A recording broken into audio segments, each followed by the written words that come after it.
Namaste, my friends. This is Dr. Meenu, and in this episode, I am taking you through the journey of reclaiming your power from everyone around you. Literally, everyone around you, your friends, your co workers, your colleagues, your relatives, your parents, your kids. I want you to take a pause and ask a question to yourself. All those failed relationships, professionally or personally, what are the reasons do we cite for such failed relationships? Usually it will range from something like we didn't get along with each other, he didn't understand me, she didn't understand me, he cheated on me, she cheated on me, we had communication issues, my boss didn't understand my point of view, or something like he or she was over possessive.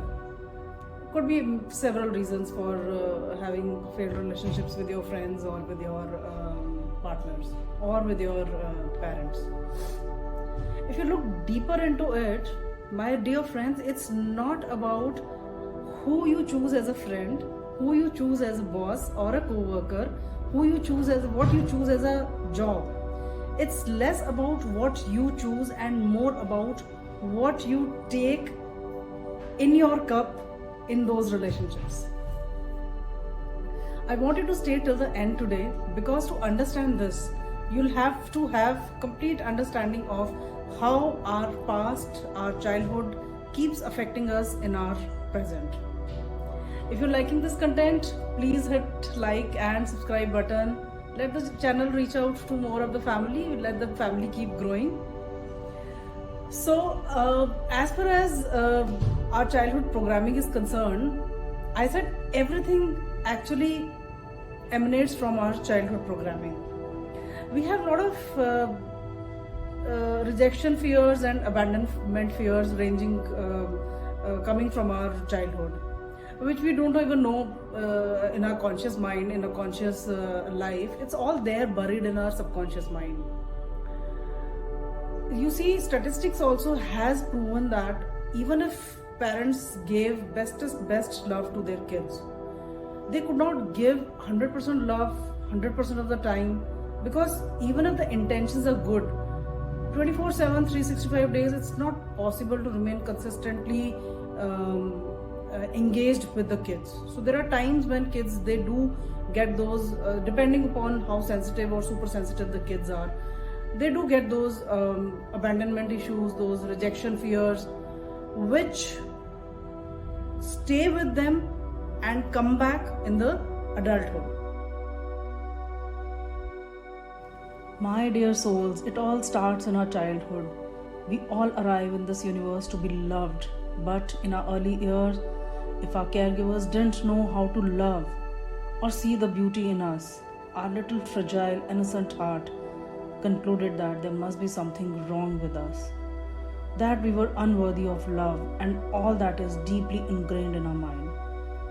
Therefore, we started looking out for someone to make us feel okay and loved and take away our uncomfortable feelings that we experienced while growing up.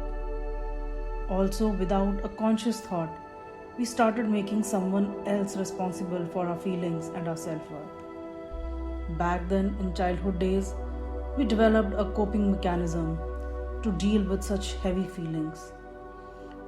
As child, feelings of anger, disappointment, loss, disgust, abuse, shouting, screaming were too big feelings to manage.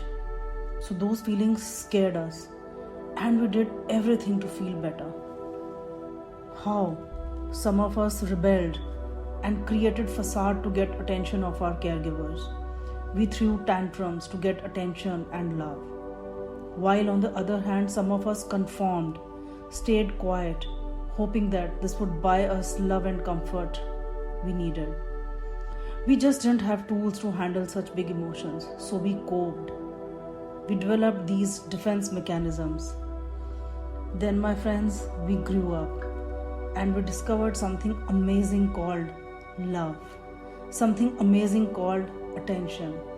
And then the little child in us thought, wow, this person, this job will give me the love I didn't get.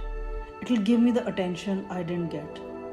What we didn't know was, in searching for that perfect partner, the perfect job that we were really doing is looking for someone to give us the perfect love, the perfect attention that our parents could not give. Because we had rejected and abandoned a part of ourselves, we wanted to make sure that our partner or our job gives us what we are not giving ourselves. This belief causes us to behave in all the destructive ways and behavior. Our behavior goes into control. Remember, my friends, control is not always what we think. Control can show up in various ways. It can show up as being overly nice and accommodating, forgiving, rescuing, fixing others' problems. It can come up as being overly compliant and caring. Or controlling can be in the form of being over-possessive, envious, jealous, dominating, and hyper-vigilant. In both these cases, we are trying to make sure that the other person doesn't reject us. Our brain convinces us that by doing all these things, we won't experience all the uncomfortable feelings that go along with believing that we are not lovable. Remember, my friends, we attract what we have in our cup. If our cup is half filled with unhealed rejection and abandonment issues, we will attract people, places, situations with similar issues, but it will show up in different behaviors. In every situation or relationship which is troubled, remember that there are unhealed self-abandonment issues. Deep in the subconscious mind, both parties try to get love and avoid pain, but they engage in a variety of controlling behaviors that eventually lead to fighting, disconnection, and infidelity. As each partner tries to pull love and respect from each other, they end up pushing each other away, creating even more anxiety, emptiness, and anger. So when you make outside people, places, jobs, situations responsible for making you feel okay or loved or respected, you're placing an impossible burden on others to take away all the uncomfortable feelings. As a result, these situations, they feel pressured and controlled. And believe me, my friend, even if those people and situations do give us love, love will have no place to sit. It will have no place to land, because we'll not be able to fully receive someone else's love, respect, attention, unless we feel worthy of all these things that we desperately want. That's where the power of healthy love, healthy self-love, and true sense of self-worth comes, my friends. Your love for yourself provides the foundation for others' love to land in your heart and soul. We can connect with others only when we give love to ourselves. We cannot receive love from others unless we learn to give love to ourselves. Remember, you are the only person who can truly make you feel okay and loved. When we take responsibility to first love ourselves and make ourselves okay, the need for pressure and control from others automatically disappears. Learn to define your own self-worth, my friends, so you're not depending on other people to make you feel okay and loved. When we stop operating out of neediness and control, we share pure love with others. Once we come out of the phase of neediness, we just want to give and receive healthy love. Our childhood beliefs and fears and guilt are the ones that are driving us to control situations. So learn to define your own self-worth, my friends, so you're not depending on other people to make you feel okay, loved, happy, and respected.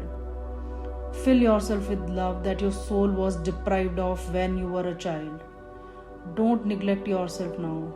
Don't make yourself feel unseen, unloved now. Refather yourself. Remother yourself.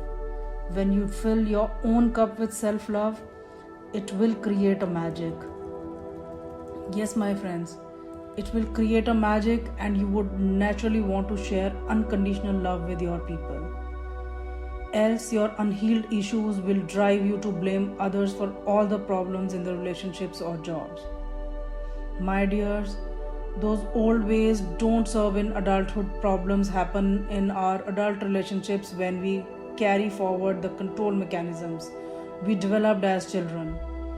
Anything that has an agenda attached to it is a form of control. If I do this, he will do this for me.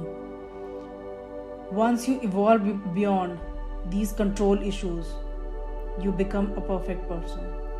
And the perfect person does not desire imperfection.